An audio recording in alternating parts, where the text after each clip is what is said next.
RS Bharathi எவ்வளோ மிக முக்கியமாக அவருக்கு பார்க்கப்படுகிறாரோ அந்த நபர் பேசக்கூடிய வார்த்தை திமுக எதிர்த்தா உனக்கு கல்லறை ரெடி ஆயிடுச்சுன்னு அர்த்தம்.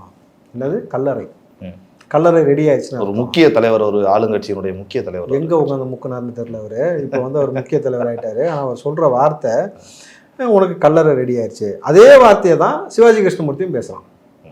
நீங்கள் விஜய் அவர்கள் என்ன சொல்கிறாருனாக்கா உனக்கு சாவு நிச்சயம், திமுக எதிர்த்துட்டாக்கா உனக்கு சாவு நிச்சயம். அப்போது திமுகவை எதிர்த்தனால தான் கலைஞர் கருணாநிதி செத்து போயிட்டாரா? அன்பழகன் அதனால தான் செத்தாரா? முரசொலி மாறன் அதனால தான் செத்தாரா? ஏன்டா பகுத்தறிவை உள்வாங்கியிருக்கீங்கன்றீங்க. சாவு நிச்சயம் கல்லறை நிச்சயம்னு பேசுனாக்கா அப்போ உங்களுக்கு எவனுக்குமே சாவு வராதா? நல்ல ஒரு விஷயம் புரிஞ்சுக்கங்க. பிறப்பு இறப்பு என்பது நிர்ணயிக்கப்பட்ட ஒன்று. ஒரு மனிதனுடைய உயிர் பிரிய வேண்டும் என்று இறைவன் நிர்ணயித்தால் மட்டும்தான் ஒரு நொடி முந்தவும் முந்தாது பிந்தவும் பிந்தாது அந்த ஆத்மாவை உலகிலிருந்து எடுத்து விடுவார்கள் என்பதுதான் நடைமுறை யதார்த்தம். நீ உங்கள் கட்சி எதிர்த்துனாலே எல்லாம் செத்துருவாங்கனாக்கா நீ வந்து இப்போ அவ்வளோ பெரிய சரி சிவாஜி கிருஷ்ணமூர்த்தி யாரும் பாரு சாவே மாட்டியா? 1000 வருஷம் வாழ்றதுக்கு ரகசியம் வச்சிருக்கிறியா? நான் கேட்குறேன். ஏன்னா ஏற்கனவே அப்படி ஒரு ரகசியம் இருக்குன்னு ஒரு ஆள் சொன்னார் வேற. புரியுதுங்களா? கனவுல கட்சியை கழிச்ச மாதிரி கழிச்சுட்டு